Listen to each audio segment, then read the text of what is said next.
Good morning, everybody. It's a beautiful day. Started off good. We just hope that you all will be safe wherever you are. Today, my thoughts have been really on the functioning of my heart.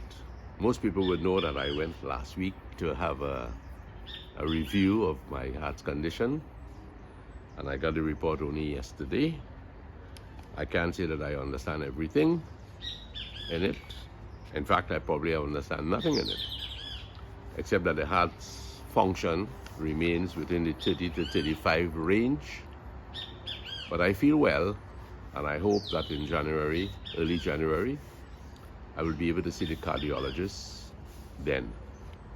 In the meantime, I'm having something that most folks will say you shouldn't have, and that's a cup of coffee. I guess all habits die hard.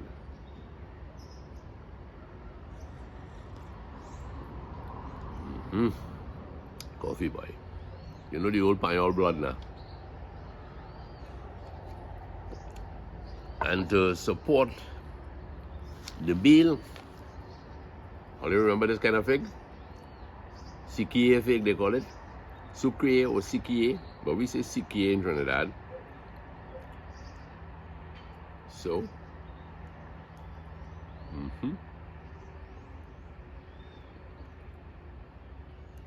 not bad.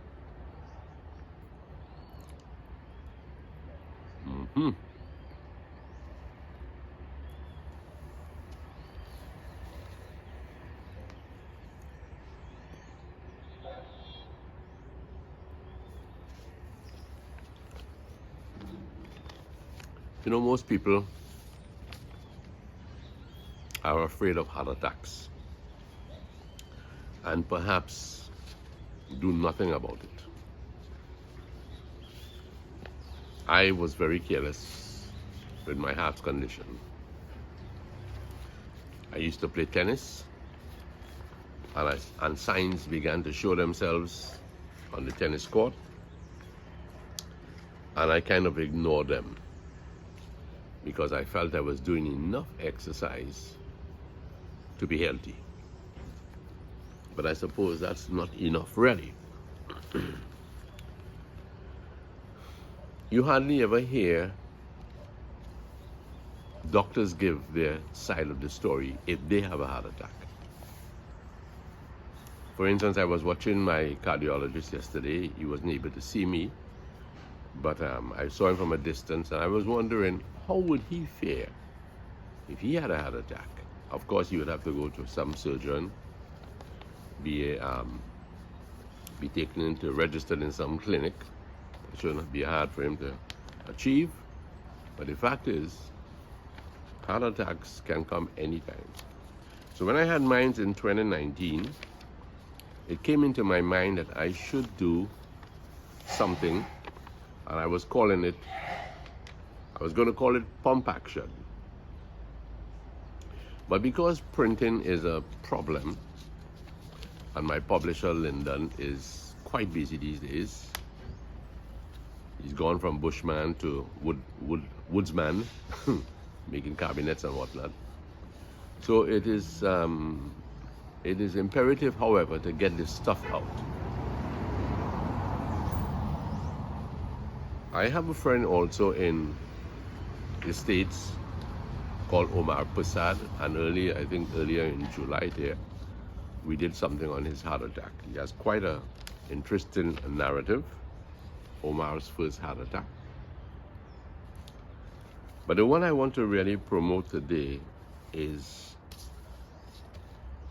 a document from Dr. Stephen Tomlinson of Grand Cayman. He's a general surgeon, he's a general practitioner, and in 2021, he had a serious heart attack. And it is around this time of the year, appropriately, that this incident occurred with Dr. Steve. He has graciously written for me something that I want to share with you. concerning. Hey, Sana, excuse me. Morning, son. Tell me whether this thing is coming out all right. Yeah, man. No, I mean, I can't see from that side, you know? Yeah. It's all right? Yeah. Morning. How you Okay, doing? not bad at all. For instance, when I picked up this, did you see it carefully? Yes. Okay, great. Yeah, man. Yeah, that's not my... Yes, a little thing on Dr. Steve. All right. Nice one. So I want to read for you all. Thank you, Sana. Yeah, man. I'll do that to get out of Okay. I want to read for you all this narration by Dr. Steve. On a balmy November morning in 2021, my wife and I were walking our two dogs when I felt a familiar chest pain. It was situated deep in my chest and radiated to the left side of my back at about the level of the left breast, and also up both sides of my neck, all the way to my ears. I finished the walk at snail's pace, and the pain gradually eased. Having the advantage of having had the same pain some 8 years before, which required coronary angioplasty and stenting of my right coronary, along with over 50 years of medical experience under my belt, I immediately knew I was having severe angina. I shall never forget the look on my wife's face and her tone of voice when I told her what was happening. Mixed emotions of fear, compassion, love, and a sense of urgency clearly enveloped her, and as soon as we reached home, she insisted that I call our cardiologist for an urgent appointment. In record time, I was being seen by the cardiologist who I have known for years. The verdict was not good. He said that I had advanced cardiac disease and needed cardiac catheterization as soon as possible. 2 mornings later, found me in the cath lab. I was mildly sedated and was therefore able to see the entire procedure on the monitor. My left anterior descending and circumflex arteries were 90 and 95% blocked respectively. The cardiologist was able to dilate both arteries and stent the left anterior descending, but could not stent the circumflex due to it having an acute shepherd's hook. My wife and I stayed the night in hospital, and by the next morning I was covered with a rash, and my genitals were grossly swollen. I was discharged on medication for the rash.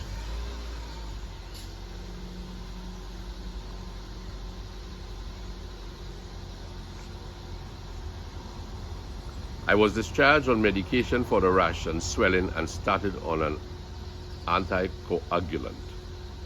That weekend I spent a rocky weekend at home. I continued to have chest pain, shortness of breath, itching, and weakness. Something was wrong.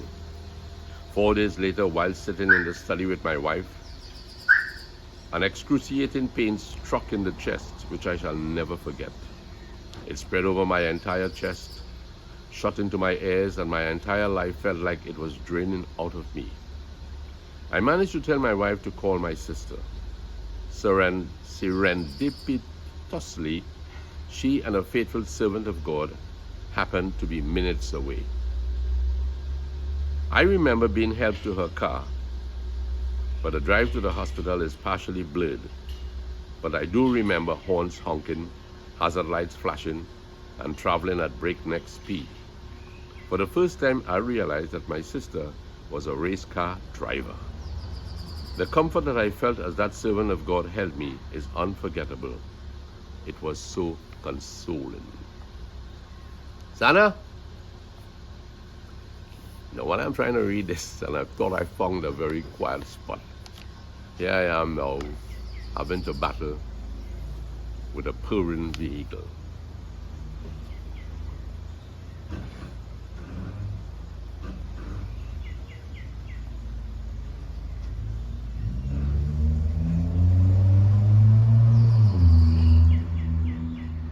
Upon arrival at the hospital, I understand that my condition was critical and no time was wasted in getting me to the cath lab again.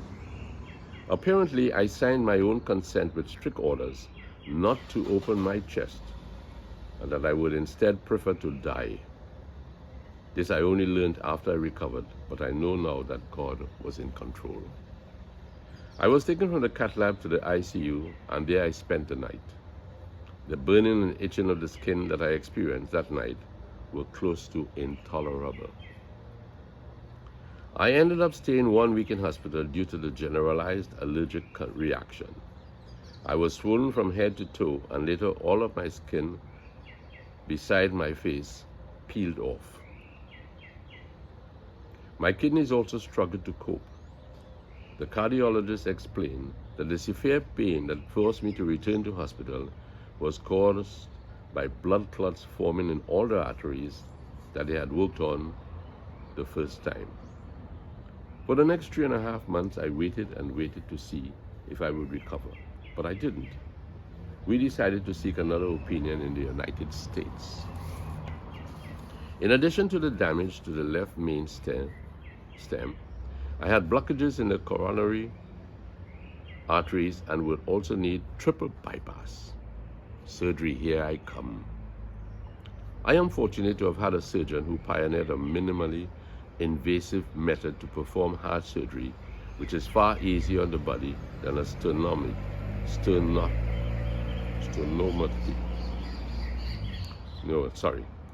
Than a sternotomy. Surgery was performed and I remained in hospital for 9 days.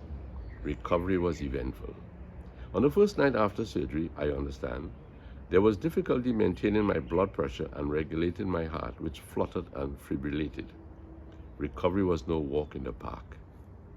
To perform the surgery, the left lung has to be fully and the right partially collapsed after surgery, and believe you me, it takes perseverance to inflate them. Unfortunately, I developed pneumonia, which is the reason for my prolonged stay in hospital. This experience, though difficult, has been a positive one for me. Never before have I realized how much I am loved by so many. From start to finish, I have been surrounded by caring persons who have gone out of their way to help me.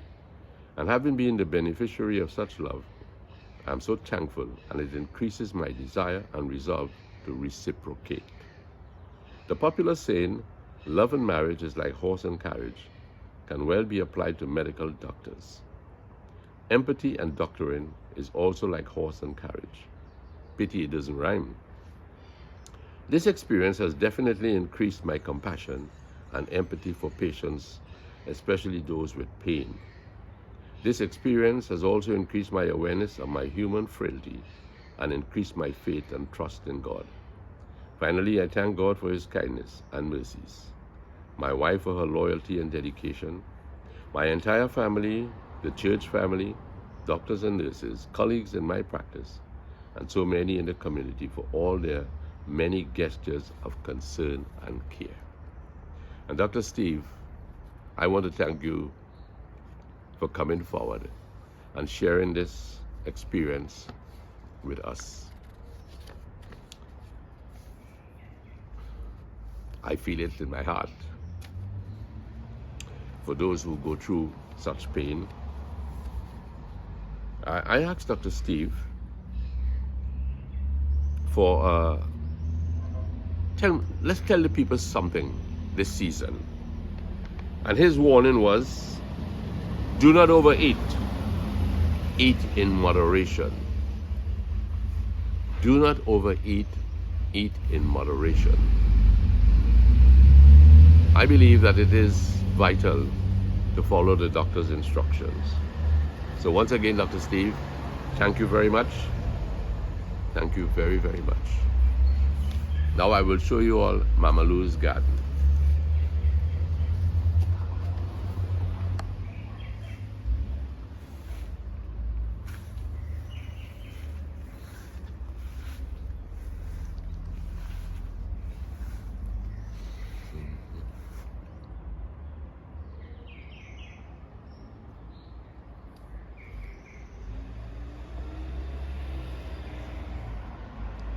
Mama Lou is fast asleep still. She's resting her heart So folks, once again, thanks to Dr. Steve, General Surgeon, General Practitioner of Grand Cayman, our close friend who has bravely come forward to share his heart's experience. In the future, I hope to also, have you all seen that little hummingbird there flying around, darting from flower to flower? I wonder how many heartbeats he's got in one flow. So sometime in the future, I hope that I could bring to you all something that Omar did. But I believe you can go back to one of our videos done in July and you will see where Omar had his heart attack. And it might be of some interest to look into it. Thank you very much for being patient.